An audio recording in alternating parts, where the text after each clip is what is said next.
Well, here we are in Osaka, Japan with AJ Hoge. Hi, AJ. And you go by the name AJ. It's not Anthony or Alfred or anything. No, my real name's Alan, but AJ. AJ. All right. AJ. And we've known each other. We've never met, but we've known each other for what, 10 years? It's been longer than that because it's, I think, 13 or 14. 13 or 14 years. Effortless English. Yes. Is it still Effortless English? It's still Effortless English, yes. All right. So AJ and I, we share a lot of views on language learning. It has to be, it's of course not effortless. No. But if you enjoy it, you're not forcing yourself to do something. And you're looking for ways to enjoy it. And particularly when you actually go to use the language, you're not worried about what you get wrong or what you forget. Right. And that way you're enjoying it, you're engaging with the language and stuff. Right. Now, and AJ is a user of Link, which we very much appreciate. Absolutely, yes. And you have fan.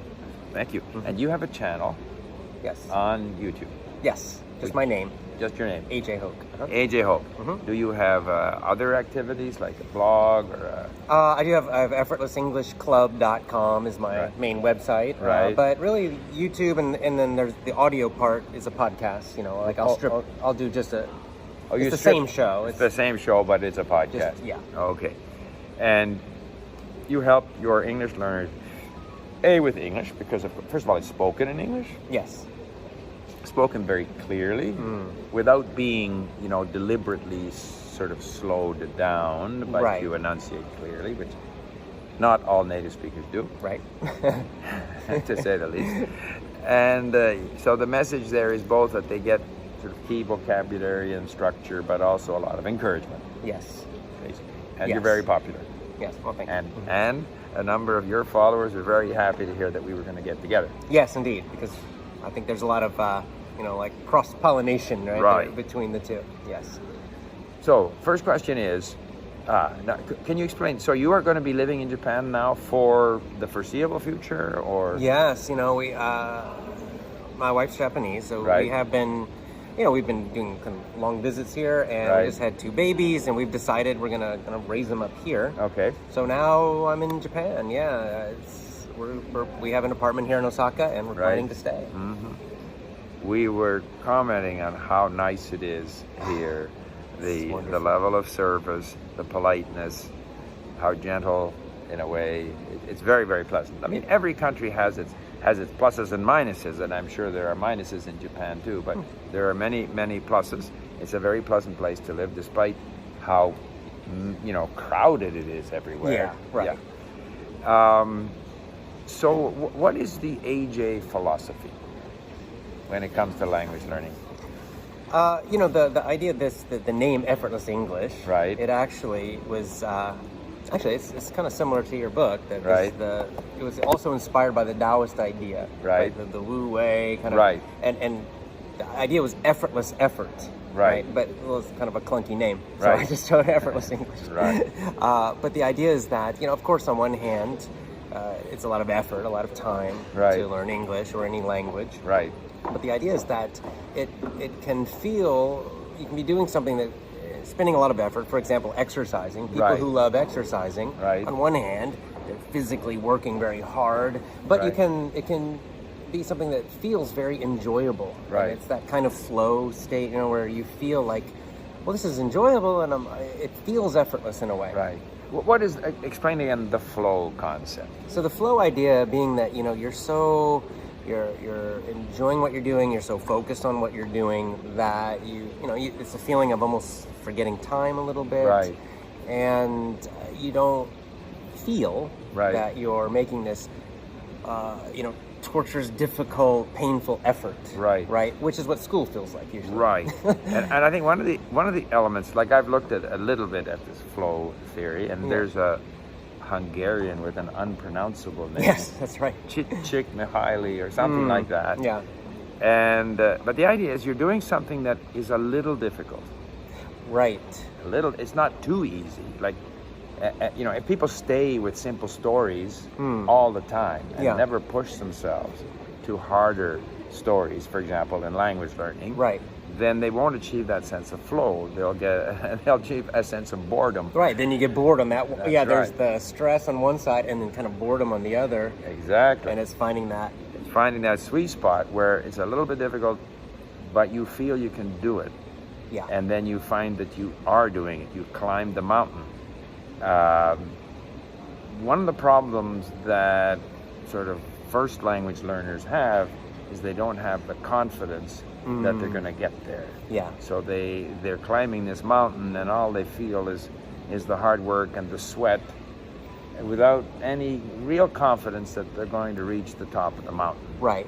And I think what you do is you give a lot of them that sense of confidence that they can make it, and that they shouldn't worry about, they're climbing the mountain, a few rocks fall on their head. Right. Don't worry about it. Keep climbing. Exactly. Yeah. Exactly that. Yes. And trying to, well, it's, so many people, especially with English, because right. Around the world, people are mostly learning English in schools.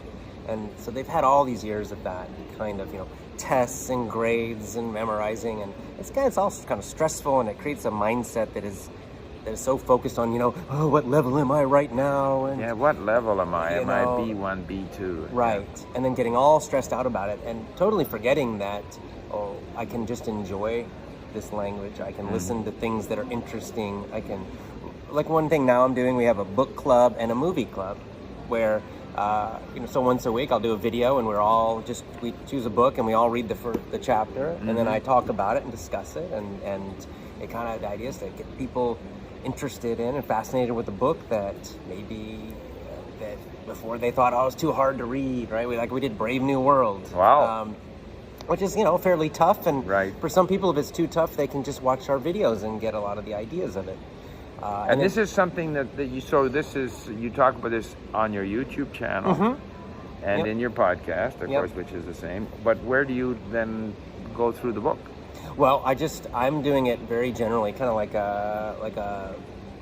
I said, like a book club where you'd get together. So I'm not going through, word by word. So what I encourage people to do is to maybe watch the video first. Right. I give an overview of the chapter. I'll pick out some of the vocab a little bit. Right. And then I'll say, now go try it. Go try to read it. Oh, okay. So you encourage them to go off and do. They aren't necessarily interacting with each other. Right. Well, there's a live chat. I'll do it live, so they can ask questions during the video. Yeah, like a live, good. Like a live stream. Yeah. Okay, very. So they'll ask questions about different things, or or then we'll just have a discussion about the ideas of the book. That's really good. I mean, the thing about language is it's a form of exploration. Right. So they're exploring whatever movie or book you're exploring with them or helping them explore. Right. You did some Spanish, then you went and did the Camino in Spain, which is a form of exploration. Now you're living in Japan, learning Japanese and exploring. And so we shouldn't get too hung up about what our level is, but just to kind of keep exploring. Yes, really. Indeed. Yeah. Absolutely. Yeah. And that's what makes it enjoyable. That as I was telling you before, that my experience in Spain with the Camino was so much more rich. Even if we have to talk about a level, B1, I'd say. Yeah. Was probably where I was at. And but so what? It was so wonderful just to chat with people, and it was a great feeling to call up and get reservations and function in Spanish there. Yeah. Even at a low level. But you have a sense of achievement. I have a sense of achievement, and now it's like, well, we're planning to go to Spain again, maybe in a year or two with the family, and I'll keep going with it.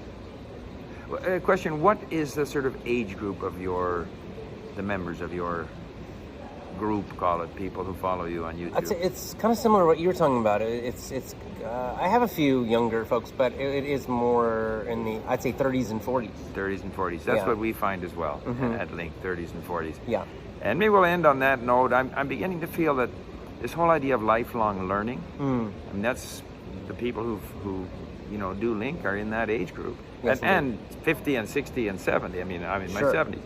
Lifelong learning is where it is. I think language learning, it doesn't have to be language learning. My wife likes piano, for example. I mean, but something, people, learning doesn't end at, university. Right. It's something we want to be doing all our lives. So on that note, and we're about to go off to dinner. Mark's coming down from Tokyo. So I'm very happy to finally have had a chance to see you face to face. Meet in person. Yes, okay. Indeed. Bye for now.